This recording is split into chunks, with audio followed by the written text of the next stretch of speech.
Suppose, for example, that the city of Sparta were to become deserted, and that only the temples and foundations of buildings remained.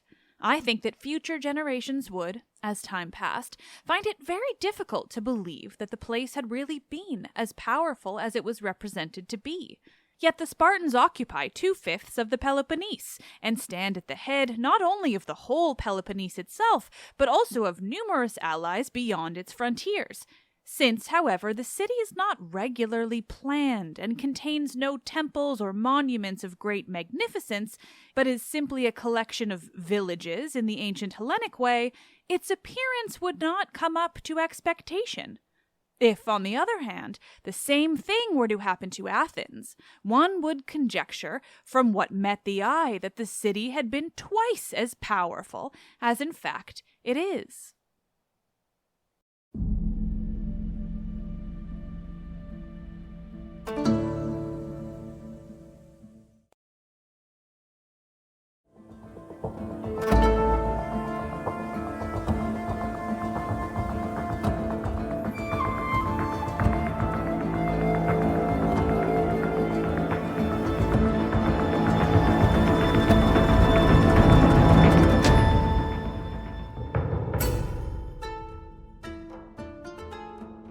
Hi, hello, and welcome to yet another episode of Let's Talk About Myths, baby! Sparta edition. Or rather, just the episodes where I tell you as many things about Sparta as I can physically fit into a script. I am Liv, your host, and I almost forgot to say that. We've talked about Sparta broadly, we've talked about Spartan cultural practices, all those things that made them very different, very weird. And we've talked about Spartan mythology, that is, myths that often span most of the Greek world, but featured Sparta, or better yet, explained how the Spartan people got to Sparta in the first place. Those darned children of Heracles. So with all that talk of Sparta as a place and a people, it's now time to talk about Sparta and its history, or some of its history, at least. It's a very long time span this place has been around, you know.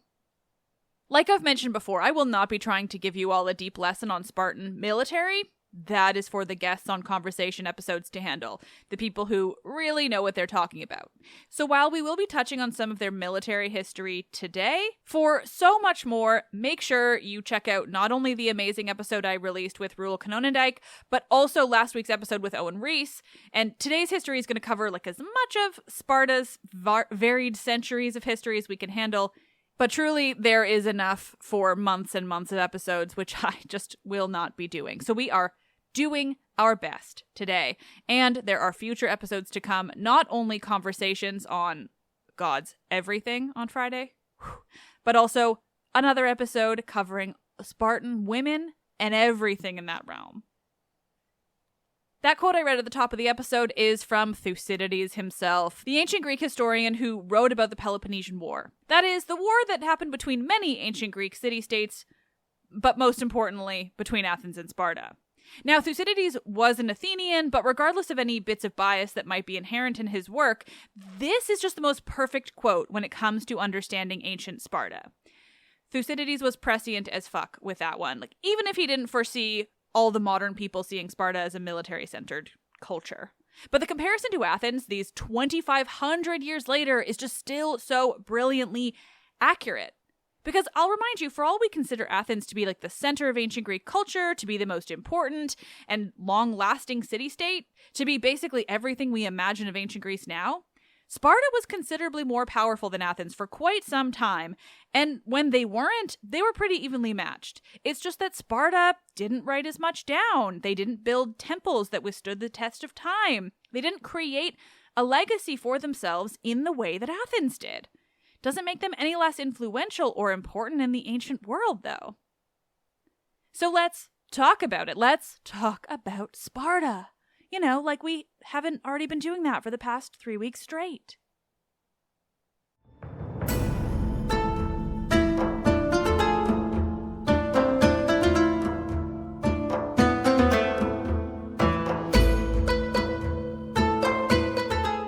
This is episode 197. They really just loved to sing and dance.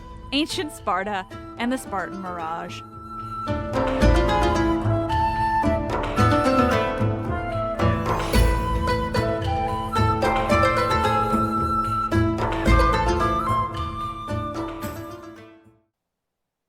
The geography of Greece is something I haven't really discussed too much. It's not as important to myth as it is to history, but it does highlight why some of those odd things about ancient Greece are the way they are. Greece, back in the day, was not overly connected. It was a collection of city-states that shared some of their cultural practices, their language between them, but even that differed quite a bit, with lots of dialects of ancient Greek and cultural specifics across the varied groups of people. There was no such thing as Greece, or even Hellas, as it is now called in, Greek. The groups considered themselves Hellenes. They understood their shared history and culture, and certainly their mythology, but it wasn't like what we think of now. And then there was the actual logistics of it all. It's hard to move around the ancient Mediterranean, whether we're talking about the Greek mainland or otherwise. There are lots of mountains and hilly areas and low plains, and then there's the whole hundreds of islands thing, and the super narrow strip of land, the isthmus, that connects the enormous Peloponnesian Peninsula to the rest of the mainland. So, it's not something you can take an easy stroll across, even if you've got a nice hippo to bring you around. That's an ancient Greek joke because hippo means horse. I do not mean to imply they actually rode hippopotamus. It's definitely horses. All the best jokes need you to explain them, right? Okay, because of all of this, often the polis, the cities of Greece, were super disconnected from each other. Hence why we see such distinct personalities from each of the major city-states. Cultural differences and language, dialects, all of that. As I've already mentioned briefly, Sparta is actually still in the Peloponnese in an area called Laconia. This is sort of the southern bit of the Peloponnesus, the area with the thick fingers, not to be confused with the area in the north that's got the thin fingers. If you don't know what I'm talking about, check out a map. You won't regret it. There's lots of fingery areas. Laconia and Sparta within it was tucked in between the Taygetus Mountains and the Eurotas River, and actually started as a series of smaller villages nestled around each other. Sometime in the late Iron Ages, these villages sort of morphed into one, and thus we have the beginning of the city of Sparta. But as Thucydides told us in that quote that opened the episode, even when Sparta was a unified place with a very, very unified culture, they still didn't set out to leave a long-lasting impact on the land. Not that this was intentional, but their building practices just didn't result in something like Athens, where we have such long-lasting temples and buildings. The land around the Eurotas was quite fertile, but it was limited, and this often proved to be the biggest issue for any newly established Greek polis. Because of the geography of Greece, land is a precious commodity, and as a population grows, you need more arable land in order to support it. Can you tell these bits of the script are things Michaela wrote for me? Because she knows how to use words like arable, whereas I, if you might recall, am not a farmer. But this is interesting, and it's important stuff when it comes to understanding the history of Sparta, so thank you, Michaela. In ancient Greece, the wealth comes from the land. This is clear not only from the obvious standpoint of, it's how they survived and thrived, but it also manifests in the gods that gain importance, like chthonic, of the earth gods and agricultural deities. This connection to the land, both for people and their myths, was vitally important to the broader culture of Greece. Everyone loved Demeter and wanted her favor. Demeter's favor means food and wealth from that food. So the solution to this land problem for Sparta was to expand. This was done in multiple ways. Like for other cities, you could send out a new colony to somewhere, maybe like the Hellespont, what we now call the Dardanelles, that bit of land that connects European Turkey to Asian Turkey. They could send out a group to colonize an area like that, give them access, trade route to resources in another region. Or they could simply expand into surrounding territories. And this is what the Spartans did to Messenia in the 8th century BCE. But we'll get there. First, let's talk about the broader region. If there's one thing that I am perpetually trying to drill into all of your brains, it's that ancient Greece did not exist in a vacuum. People love to think of it that it kind of sprang up from the ether, just inventing what we now know as Western civilization all by itself. And not only is that deeply wrong and ahistorical, but it also has some major racial issues attached to it.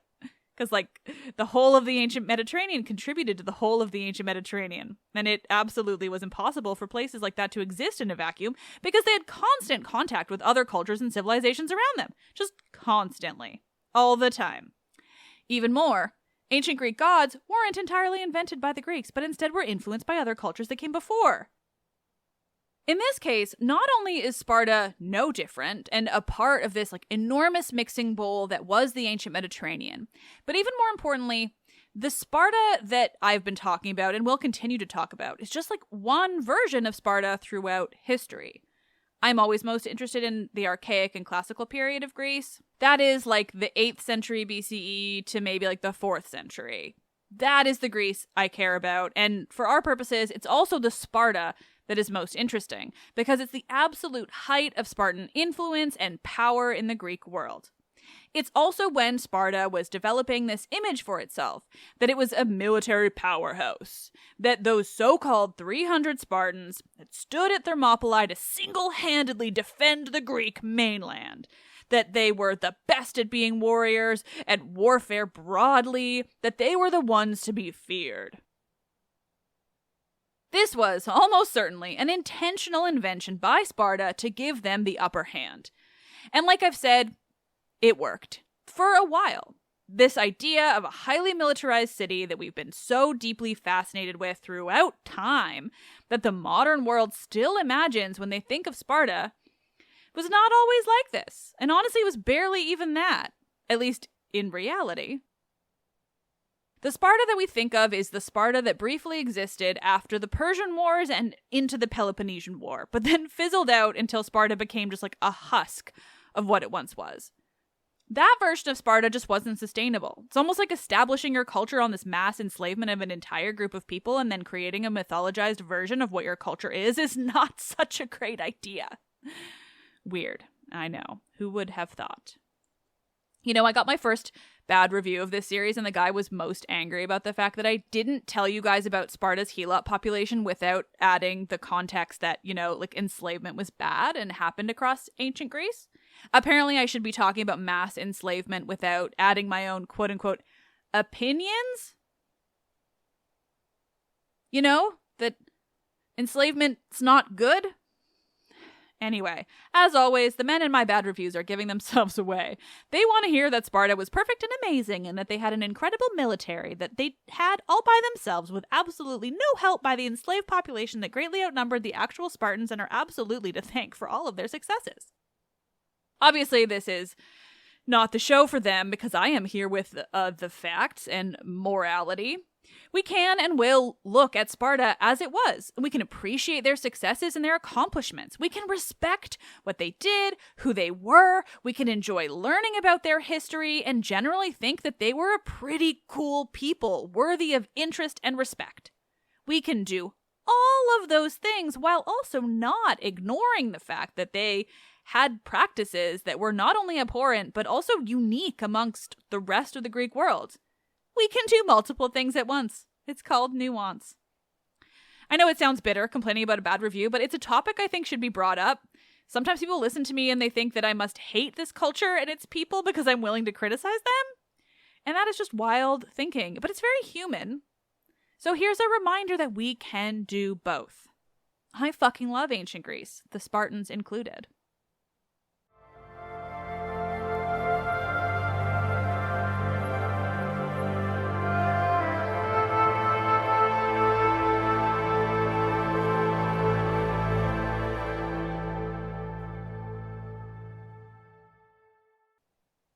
So let's get back to them, shall we? Let's talk about the Sparta before the classical period and before the Persian Wars, before they got famous for Thermopylae. If the Spartans weren't always this highly conservative group of people devoted to keeping their culture as limited and genetically pure as possible, who were they before this period? The Spartans during the Archaic period, before the Golden Age of Athens and the big wars in the 5th century, they were not quite what we would expect. Coming out of the Bronze and Iron Ages, we get an idea of a group of people that are not too distinct from the other Greeks around them. They lived in a typical way. They had the same cultural and religious ties. All around, they were just another Greek city-state in antiquity. At least before the whole Helot population thing, which we're gonna get to. One thing that is prominent during this period is the emphasis on choral poetry that arises in the Peloponnese, and most of Greece, to be honest. By this we mean poetry that isn't epic, that isn't things like the Iliad and the Odyssey, those hours and hours long songs telling stories. We mean more traditional poetry, or rather songs still, because they were songs. Think Sappho and Pindar, neither of which were in the Peloponnese, but the point stands, it was popular all over, and it was popular in Sparta. Choral poetry became popular, but especially so in Sparta, where it manifested as not only a main factor in their education system, but also in the form of choral competitions. In the archaic period, in this pre-militaristic Sparta of the past, they had a big tradition of choral competitions. Generally interesting, but also isn't it kind of adorable for a place like Sparta? Just another reminder that the popular idea of Sparta today is not only one based in a specific time period, but also on an invention by the Spartans themselves. In truth, they just liked a nice song competition. Spartan idol, if you will. So these choral competitions, basically, they were groups of men or women who would perform a poem to the accompaniment of music. They were really just singing songs, but it's helpful for us to understand it in this way, because anything that survives in the form of poetry and can be enjoyed that way, but originally it always had music accompanying it. These competitors did this. Well, they did it for many reasons, I'm sure, but one of the main reasons being this competition. Who could sing these songs the best? Again, Spartan idol. This is not even a timely reference. That's still a thing, right? These competitions were featured in the celebrations of the main Spartan festivals, the Hyacinthia, the Gymnopedii, and the Carnea. I wish I could talk about all of these festivals in detail, but I will just say that the Gymnopedii, this is a horrible pronunciation, was super interesting and unique. And it was basically 5 days of singing and dancing competitions that sort of formed what it was to be a Spartiate, and it included choruses of young boys and men in their prime competing in song and dance with choruses of old men. Frankly, it sounds beautiful and just a little adorable too, but it was unique to Sparta, and so it really emphasizes how their culture was ultimately about tradition and song and dance, and not even remotely about war or being a warrior, like old men singing and dancing, competing with young men. That's what they were about. Whew. While competition was important, I mean, this is ancient Greek world, they love to see who is the best at what.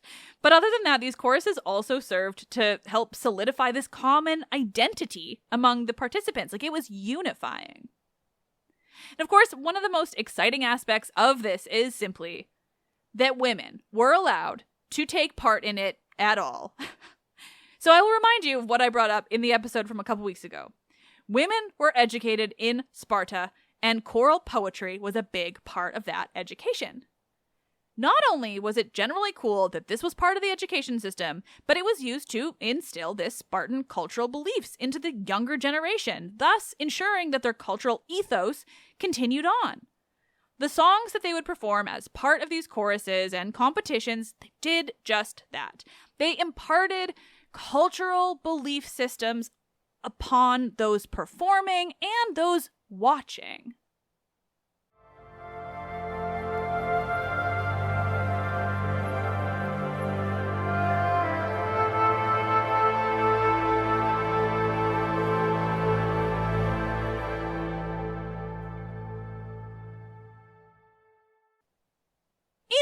Less beautiful, but equally historically important aspects of Spartan pre-classical history is the Messenian Wars.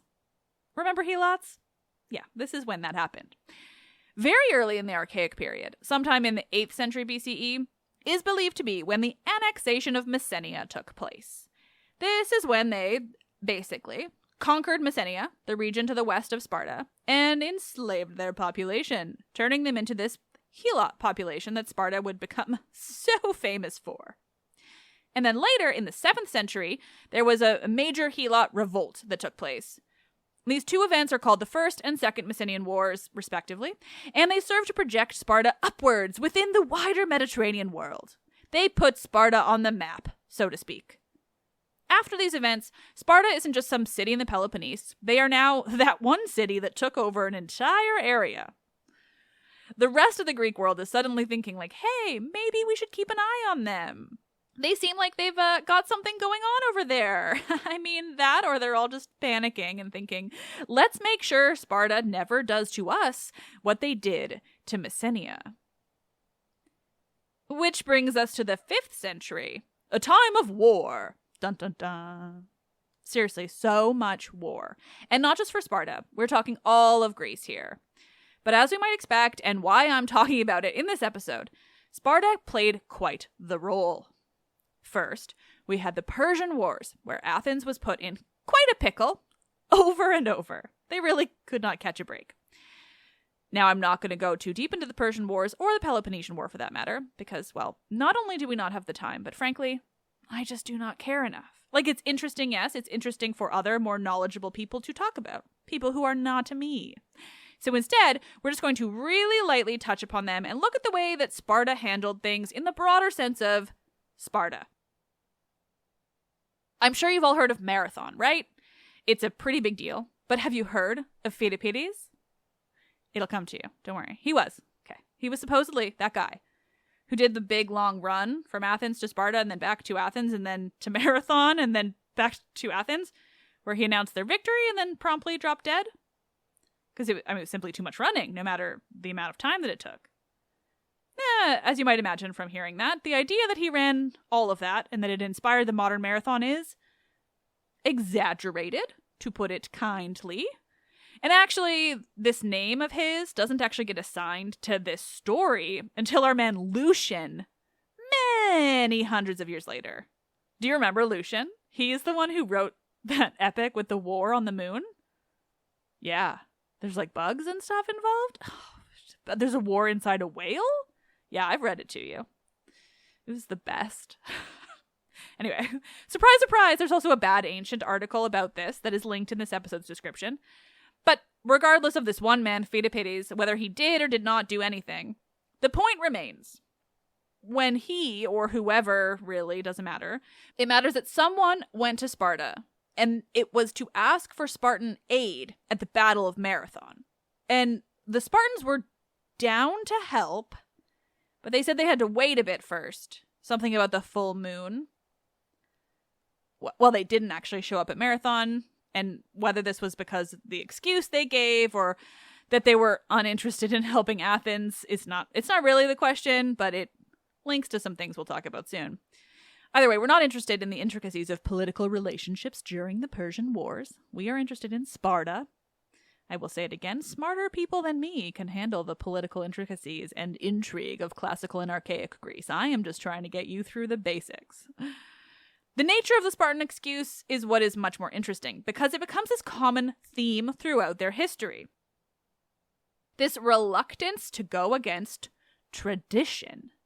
It's very conservative of them.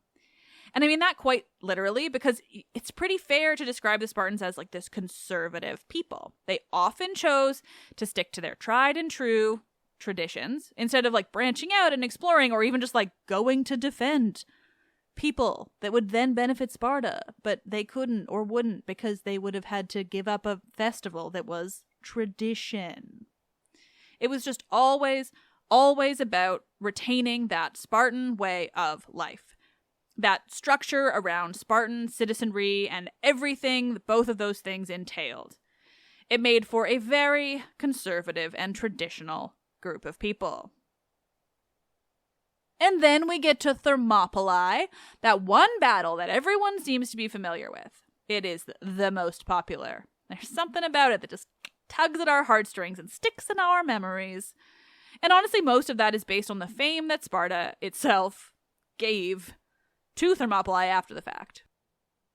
I mentioned Thermopylae last week because, as I said then, much of what we think of Thermopylae is, in itself, Spartan myth-making. There are certain details about this pivotal event that are often left out, they're forgotten, purposefully, by the Spartans because it makes them look better. They really just took control of the narrative on this one. I mentioned it even more briefly last week, just to link it with the mythos broadly, but let's look at Thermopylae in a bit more context this time, as just one pretty small battle in the broader Persian Wars.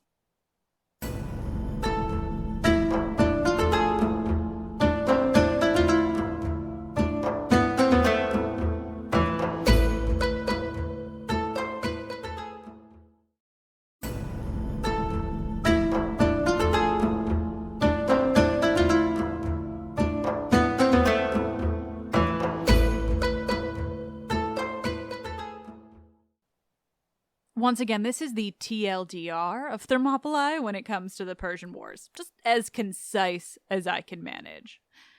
There were two main Persian invasions of Greece, or rather attempted invasions, though the one time they did fuck up Athens pretty good. But this particular invasion was the second one, the redo. The Greeks knew Xerxes was coming. If you've seen 300, then imagine it not as much as a messenger getting kicked into an absolutely baffling architectural decision, but rather nice letters written back and forth where the Greeks kindly declined to bow to the Persians. Instead, they all teamed up and determined that Thermopylae was a good place to defend themselves against the Persians. It was a long-standing location for this. They had done it before. It was a narrow pass by the sea, and they knew it well. Well enough to be able to utilize the geography to their advantage. The key bit, though, is that the Greeks, all the Greeks together, not just Sparta, decided to meet the Persian forces at Thermopylae. And when I say all the Greeks, I really mean that. There were hoplites, soldiers, from Sparta, from Arcadia, from Corinth, Phlius, there were Thespians, Phocians, Thebans. They came from all over the place. Neighbors of Sparta in the Peloponnese, and then also Greeks from the regions surrounding Thermopylae itself. It just so happened that Sparta was heading the front, because that's what Sparta liked to do. And it was one of their two kings that was there. Leonidas, we've all heard of him, Cassandra's grandfather. That he was one of two kings, though, is key. I know I've emphasized the dual kingship of it all, but it was practical in addition to being a very Spartan thing. Remember, they always had two kings, and this way, only one of their kings was ever away at war. It was a way of not only securing their political leadership, but also keeping those darn helots in line. Because truly, that was always what was behind Sparta's decisions, keeping their slave population controlled. In fact, they tended to avoid war and battle as much as physically possible for exactly this reason. They had a habit, both before and after Thermopylae, of sending others to do their dirty work. At Thermopylae, the Greeks fought hard, but according to the ancient sources, they were betrayed and part of Xerxes' forces were led through this little path called the Enopeia Pass that allowed them to flank the Greek forces, ensuring that they were pretty fucked. That's too much detail. A war council was called. It was decided that the best course of action would be to just retreat, but for some godforsaken reason, it was decided that some Greeks would remain, and we are left with this myth of the 300 Spartans. When, in fact, there were a couple hundred Thespians and Thebans as well. That's right. It was not just 300 Spartans. There was something around 1,500 Greeks left over after everyone else left, and they are the ones who remained and died at Thermopylae. They were swiftly taken out by the Persians. Before we move on from that, though, I want to emphasize that not only were there many more than just the Spartans that remained at Thermopylae to fight, even though they knew that they would all die in this attempt, it was also more than 300 Spartans that went there in the first place. The idea of 300 sounds catchy, but it's just straight up wrong. Now, technically, there were probably either 300 or 500 official Spartiates, that is, 100% official citizens of Sparta. There were absolutely countless helots that were there with them, maybe in the thousands. And then there were also a ton of perioikoi, which were free people who lived in Sparta and Laconia, but who weren't officially Spartans or Spartiates. The most important thing to keep in mind, though, is how many enslaved people would have been brought with them as, basically fodder. They're never mentioned, they're never thought of, they were absolutely there. I'm thinking about these things very specifically because I've recently rewatched 300 for a bonus episode coming this Saturday where I will be breaking it down with Ben of the Classical Studies Memes for Hellenistic Teens. He's been on the show before and is generally fun and knowledgeable, and we talked about how problematic that movie is, both in terms of people using it to misunderstand history and just generally how broadly imperialist and racist it is, because wowza. As much as I want to say it's just a movie, and most movies about the ancient world don't actually influence people's understanding of history in a tangible way, I do think 300 is an anomaly. Not only has it influenced people's understanding of the historical aspects of that battle, but it's also become a pipeline to the right wing and white supremacy broadly. We're going to talk about it, of course, but I want to mention it here because if any of you are imagining 300 as I explain all of this, I need you to know that bit. As for the rest of that particular Persian invasion, the big win for the Greeks in comparison to the big loss at Thermopylae was the Battle of Salamis, a naval battle where they won pretty cleanly. It didn't totally throw off the Persians, though, and then the following year they won again, definitively, at Plataea in Boeotia near Thebes. The Persian War was not the only war that Sparta was involved in, though, during just the 5th century.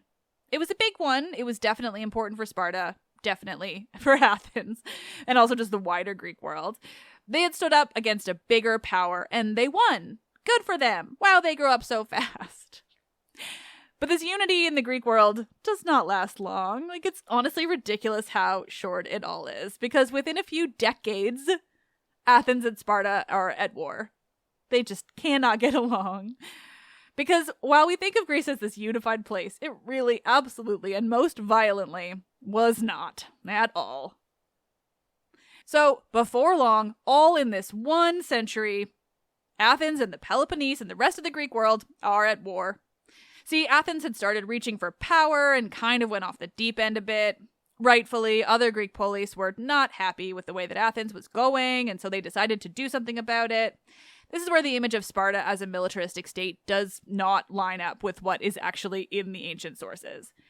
And that's because of the image itself. It was being slowly invented by Sparta as they realized the clout that they had gotten from making such a big deal about being the ones who stayed and died at Thermopylae. The more they could suggest the idea that it was all about them sacrificing themselves for all of Greece, the more intimidating they would be to their enemies. And little did they know at the time, also to people learning about them 2,500 years later. What a propaganda coup on their part, honestly. In truth, like I said earlier, the Spartans were actually very hesitant to run out of the Peloponnese and into battle, because they were under constant threat in their own homeland from the Helots. I guess they just like to ignore the fact that it was all their own doing and enslaving an entire group of people, but whatever. Hey guys, ever wonder why the rest of the ancient Greeks aren't always so paranoid about what's going on at home? It's because they had a basic ancient level of enslavement and not an entire enormous population of enslaved people that outnumbered the actual Spartans. So in fact, the Spartans often took the place of mediators between the other Greek polis, and they'd influence their allies to fight on their behalf, anything to stay out themselves. When it comes to this war, we have Thucydides as a source. He literally wrote a book called The History of the Peloponnesian War, or at least that's what we call it now. And he tells us about moments when the Greek states meet at Sparta, and there Athens and Corinth and Sparta argue back and forth about, each other's Hellenic grievances. The point is that everyone tends to meet at Sparta because of this habit of Sparta of not wanting to leave, because it inherently is risky for them. We're really going to stay surface level here for so many reasons, not least because I don't want to know more. But basically, it's clear that Sparta really prefers to mediate between city-states. They are not often the initiators. They happened into a position within the Greek world, and they found their way to stay in it. By this point, they seemed so powerful to everyone else, and they've taken hold in various ways of so many bits of the Peloponnese that they can get away with having most things done for them. Even war that directly involves them. Long story short, all of this worked really well for Sparta because they won the Peloponnesian War.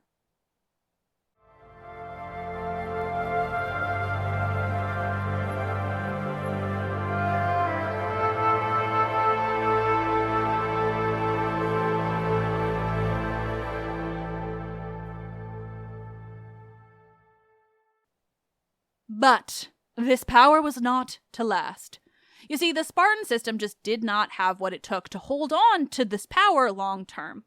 So it all comes to a head in the early 4th century BCE during a period where the top power in Greece is bouncing around between all these different city-states. Once again, I cannot and will not get too deep into the intricacies of the 4th century and how everything fell apart. Is it in large part because I've forgotten what I learned during my degree and this is history and thus deeply not my specialty now? Yes, of course. I am only here so you can understand Sparta broadly. And we still have to look at the Roman period. Gods. Basically, one of the biggest issues during this time is simply that all the Greek states could not work together. They weren't able to find a way to unify. That and Sparta has allowed its official population to diminish to the point where their power is largely for show. It's largely just what others think of them, rather than anything that they can actually do themselves. Because they were so strict about who could be Spartan and what they had to maintain in order to remain a Spartiate, their population just dwindled and dwindled. You're going to hear more about it in Friday's episode, and we've talked about it in past conversations, but a taste. In order to try to avoid exactly this, Spartan men actually shared wives and vice versa, because it was just all about making babies with other Spartans and official Spartiates. But then their land got spread out between all the other kids, and then they had less land to maintain all the rules that it took to be a Spartan. There's a lot to it. Smarter people than me. But eventually, Sparta essentially loses its position in the Peloponnese at this Battle of Leuctra in 371, when the Spartans met Thebes on the battlefield. Thebes, you guys, you know how I love Thebes. And as much as this episode is deeply not about Thebes, and one of these days I will have someone come on to discuss this particular aspect of them that I'm about to tell you, but this is a case where the sacred band kicked Spartan butt. What is the sacred band, you ask? Thank you for asking this mostly off-topic question, but I would love to tell you. The sacred band is a group of elite Theban soldiers who, to put it very simply, were lovers and fighters, and they were absolutely badass, and also they were buried together, and they were found holding hands and cuddling in death, and after many years of people saying that they were bros, pals, nice straight dudes who like to hold hands, we have, as a people, finally accepted that no, they were lovers, sexually and otherwise. And that was part of what made them so powerful. And even in saying this, I want to remind you of the first conversation in this series where Maria and I discussed how actually Thebes kind of fits right into the stereotype that Sparta invented for itself. Like where Sparta wanted everyone to believe that they were elite soldiers always kicking ass, there was actually a time when Thebes had this elite group of soldiers who trained and were basically career warriors and actually were some of the best of the whole time and region. And that is these sexy gay dudes. Gee, I wonder why they haven't become as famous as the Spartans. What could it be? But I digress. After this, the Sparta that we have come to know just kind of falls apart. It's not immediate, but it happens more and more, and before long, Philip II of Macedon, you know, Alexander's dad, he heads to the varied city-states from Macedon and just kind of sweeps them all up, and that's basically the end of Greece under the original city-state form of Greek rule for, well, until the 19th century, when it becomes Greece. That country has had a whole ass time. Those fucking Parthenon marbles better make their way back to Athens this year, or I will personally send Theseus up to the UK to fuck up the people making those decisions and to really fuck up the people who continue to call them the Elgin marbles. Can you tell this episode is 6,000 words so far and it's all history based and thus I am slowly losing my marbles?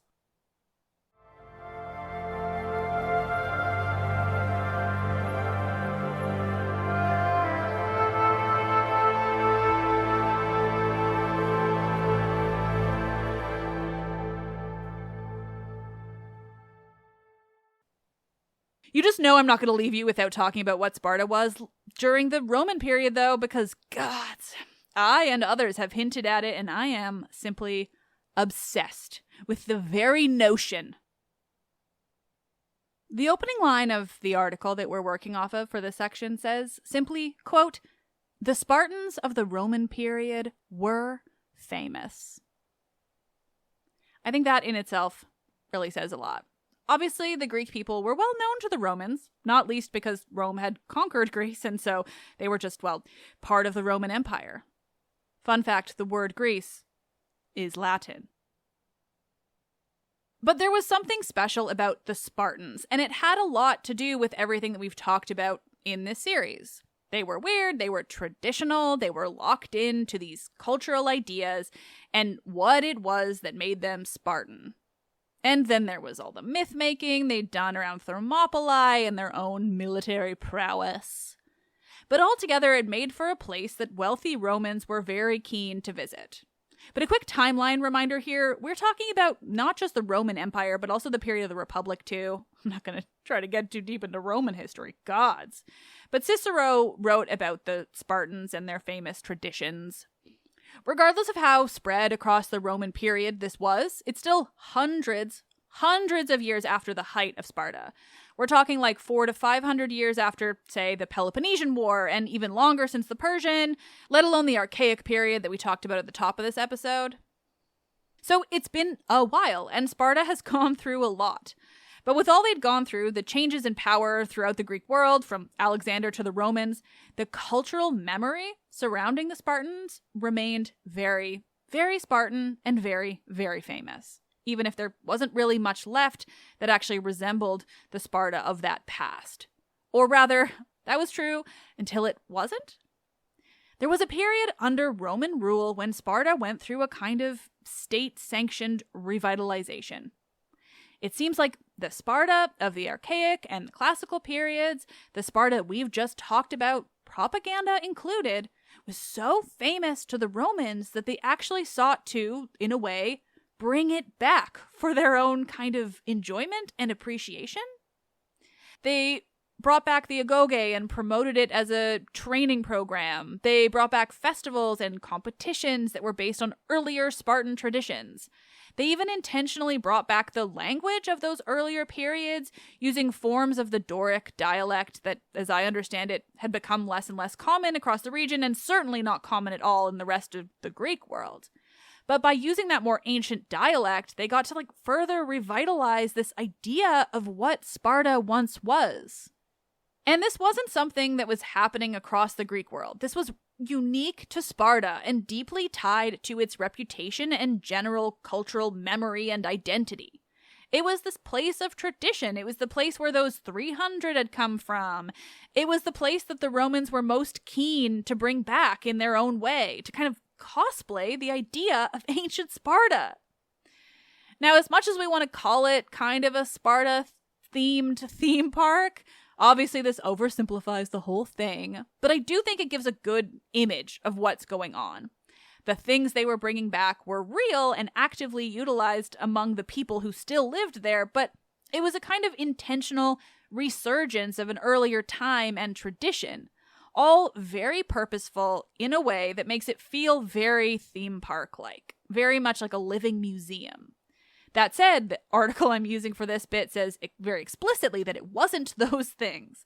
But still, I think the comparison is a good way of just getting a taste of what's happening.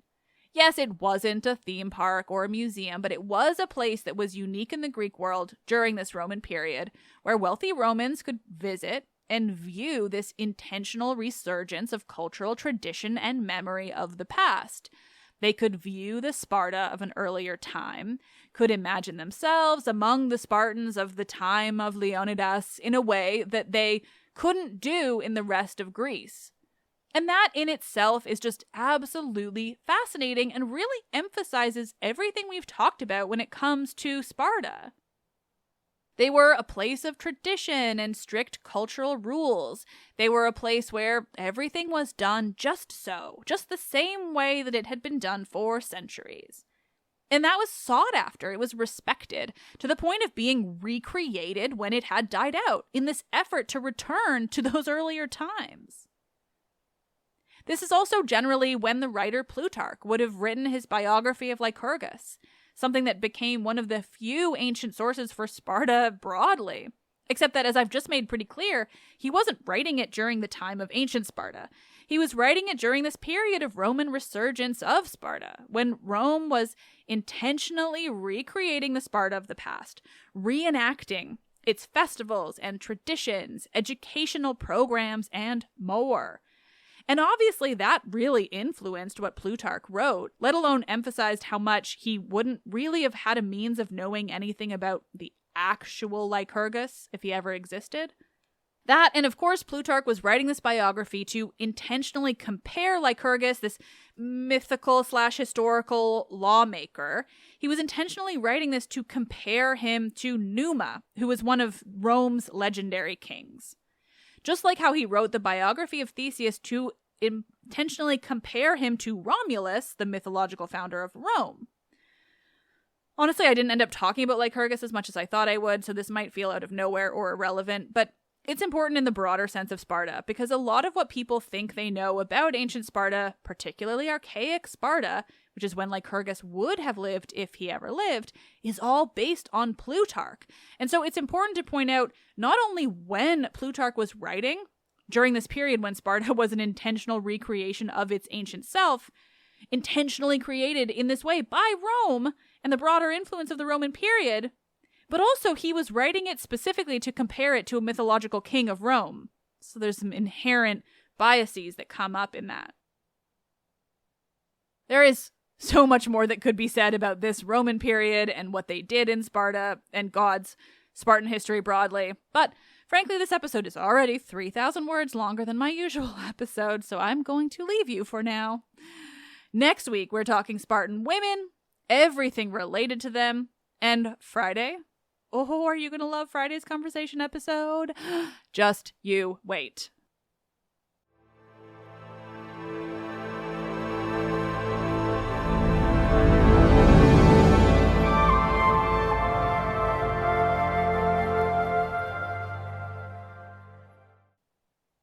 Oh, nerds, nerds, nerds. These episodes are so much fun. And also, I cannot express how much more work they are than the usual mythology episodes. Like, it is absurd. Not least because the scripts are again, like I said, 3,000 words longer, purely because there's just too much to say in too little time. And gods, I don't know what I would do without Michaela either. Like, she basically wrote all of these episodes at this point, and I just come here and add in my quippy rants and remarks. She is a savior. Anyway, all to say these episodes have been such a thrill for me, and also I will be very glad to get back to traditional myths that I understand and I know how to research. My preciouses, as I will call them. God, losing it. Now, I had this whole plan to also talk about modern reception of Sparta today, like how we see it, all the dark white supremacist alt-right shit that is attached to it, both via the movie 300 and otherwise, because gods, there's a lot. But like I said, this episode is already too long. Fortunately, Friday's episode is with none other than Stephen Hodkinson, who has basically devoted his career to talking about exactly this. And he shared so much detail about how Sparta has been used politically over the last few centuries, and we talked about the usage in the US and everything in between. Whew. So I'm going to leave it for that episode. That and the bonus episode coming Saturday, where I break down the movie 300 into tiny bite-sized pieces of, gods, this movie is so racist and Islamophobic, I don't even know what else to say. Except I promise we do say lots more.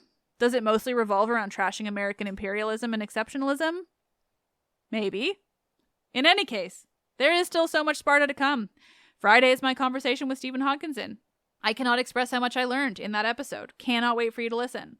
Plus the bonus episode. And then next week, we have Women on Tuesday, a conversation with none other than Natalie Haynes about her new Medusa novel, Stoneblind, on Friday.